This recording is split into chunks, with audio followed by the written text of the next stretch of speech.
How to MIG weld to get a job, family. Today we had a owner come in of a company and kind of gave us his welding criteria or what they do. And this particular company, all they do is look at the visual welds in the flat, horizontal, and overhead position. There's another company that said that what they do, they test you but they look for visuals in the flat, vertical down, and overhead. So that's what I got this student working on right now. There's some flat, horizontal, and overhead, and we did some downhill. But the company that's coming in, he didn't say anything about downhill. They probably do some, but he just said flat, horizontal, and overhead. So that's what we're working on right now. We're actually fine-tuning the machine for him so that way he can get everything tied in real good. And working on the voltage too. So we're going to come in some to kind of see what he's doing. And like I say, he just got on this, but he's doing pretty good. He fine-tuning it right now. I just need to slow down a tad bit. But yep, he's fine-tuning it. And like I say, I like to step in and lead by example too. So I brought my gloves back here and I'm gonna do one and he gonna do a few, but the goal is to get the student comfortable. And after you done did stick welding, family, and flux core, the MIG is nothing. It's easy. It's all about just manipulating the wire and your angle and your travel speed. Once you get that down, normally it's a lot easier for you. But after having that meeting today, this student was actually inside of the room with me, and it motivated him. You know, he was like, "Huh? I need to do what? All right, coach, we need to go in here and work on this today. We need to work on this right now. We don't need to wait."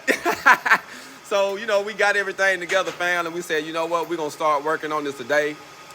We cut up some plates and got everything up and going so that way he got plenty to practice on. And you gotta think, fam, the more you practice, the better you're gonna get. And then also knowing what you're doing right and wrong. So that's why I'm here to fine tune them, have them slow down a little bit, speed up a little bit, tie into the sidewalls, whatever's needed. But in order to get these MIG welding jobs, family, most of them just need visual testing. They're just doing visual tests. Now they might test you on a plate or something later, or open root or something, but they will hire you on visual weld testing right now.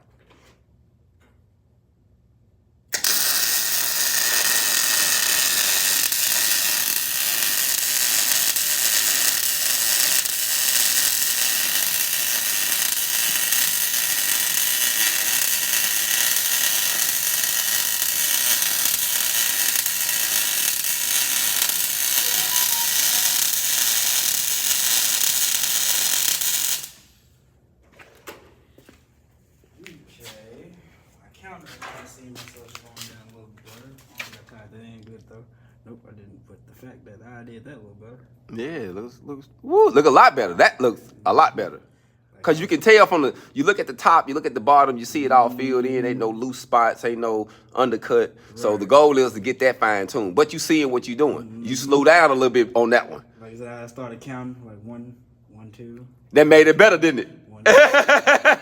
Sometimes you have to literally start counting to get it in your head. So that way, because sometimes when you hit that trigger, it's like you just going. You just going. You're like, oh man, I don't know what this look like. Yeah, to turn on the water hose, didn't know water coming to That's literally how it is. Cut the water down. Cut the water down. I ain't ready yet. And let me show y'all something, fam. I got this chart sitting up here while my guy over here doing this thing. So this is the short circuit chart here. And hopefully y'all can see it because it got a little glare in the shop. But this is the short circuit chart to give y'all some ideas on setting and fine tuning your machine, because that's a big thing too. You're not going to get a good weld if the machine is not set up properly. So a lot of these guide and charts will put you in the ballpark. Then you might have to go 5 up, 5 down, or 10 up, 10 down. But it's going to get you in the ballpark of where you should be at. And this is push short circuit MIG, which is what this company is actually going to be doing and what he's working on right now. And then we also got a chart for the drag in the MIG. So we got a chart for that and how to do it and what the welds turn out like and what type of travel speed and amperage you need. Now here goes the spray. Now I would say this, spray and post are done with a lot of fabrication shops that's using 3/16 1/4 inch material, and it gives good penetration. And with the spray is literally easy because a lot of times you push, you get it and you pushing it, and it'll just lay down nice and pretty. You don't have to manipulate the rod, manipulate the wire in it. It'll just do its thing, kind of like flux core. You hit it and drag it and go, you know. So these are a few things I really think that is valuable and, you know, that we should learn. And like I say, it gives us a rule of thumb. You see the settings, kind of give you a rule of thumb on what you need. Now, as you see, what post is around 26 volts. Now, when you're dealing with something like, I mean, spray is 26 volts, I'm sorry. When you're dealing with something like post, you working with around, you know, it's a little bit higher on the amperage side. You're looking at about, you know, it could be anywhere, you know, up to around 27, 28, you know, with the voltage. It can be, because it runs pretty high, and the wire speed is actually a lot, it increases a lot. There's about 400 on your wire speed versus your spray, which is about 300, and your drag is about 220. Even your push is about 220. So push and drag is almost about the same. You know, they kind of in the same ballpark.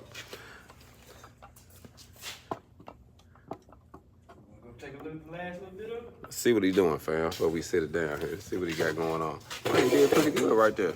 Shine the light on it. That last little bit, I'm really happy about. Like I say, counting. Count it. 1, 2, 1, 2, 1, 2. And you like to perform. It looks a lot better. Everything. It kind of looks like, okay, that's what I want. That's the look I want. That's the look I want. Now I know how to obtain the look. Exactly. And you keep it. He said, okay, I know what I got to do. So he's working. So this pattern you're doing right now is a whipping pattern, right? Yes. Okay, he's doing a whipping pattern. So the two patterns we've been working on is whip in circles, like tight circles. Not like big circles, but like a spiral type circle, you know, just keeping it connected and real tight.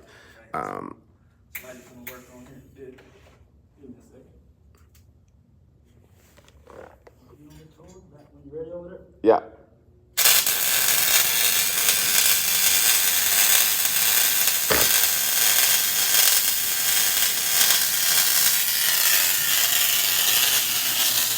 It's all see the machine, so.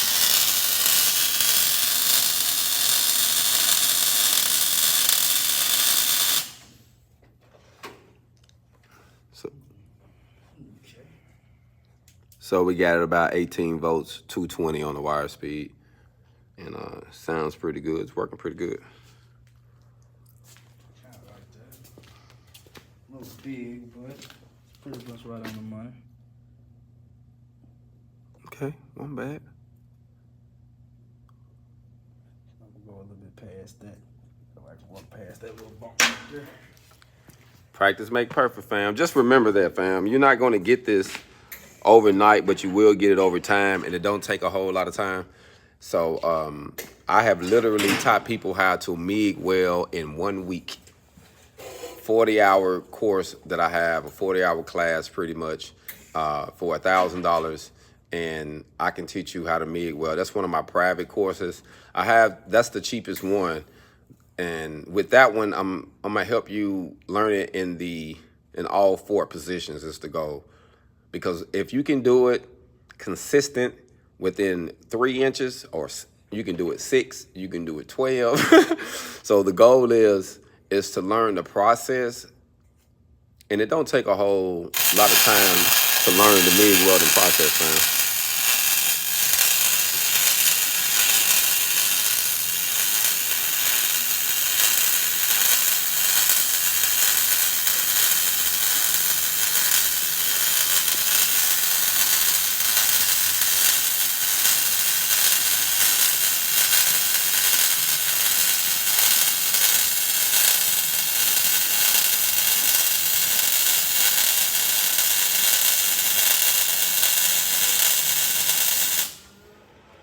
It's sounding good, man. Sounding real good. Sounds consistent. It got that bacon jumping in this thing. Let's go over here. Who say it again? I don't think they heard you. Say it again. That's how it's supposed to be. He said, boy, that thing's so good. I thought you did it, coach. Hey, man, listen. I appreciate it. I take that. You know, I take it. I most definitely would take that one. Yeah, man. I'm talking about buzz. That was good. That's $17, $19 an hour. We're gonna get the most. We're gonna say 19. He said we pay between 17 and 19 starting now. We're gonna say he gonna get 19 through the door. I'm trying to get that 19, my guy. I'm trying to come through. Yeah, bro. I just gotta work on the visuals. All right, let me practice on making it look good. Get the technique down, muscle memory, formation. I'm telling you, bro, like that's real good. Yeah, that's real good, man. You should take a picture of it. You should take a picture of that and save it in your phone and say, this is what I'm working on. There go phone in front of you. This is what I'm working on. You know what I mean? Because, you know, seeing your progress, man, ain't nothing like, that's one of the greatest things I'm glad I did was take pictures of all the jobs and different places I went and traveled and things man, wouldn't nobody believe me. Wouldn't nobody believe me the stuff I did, the money I made, and the type of stuff I put together. So I started blogging all of those things. Yeah, you got to.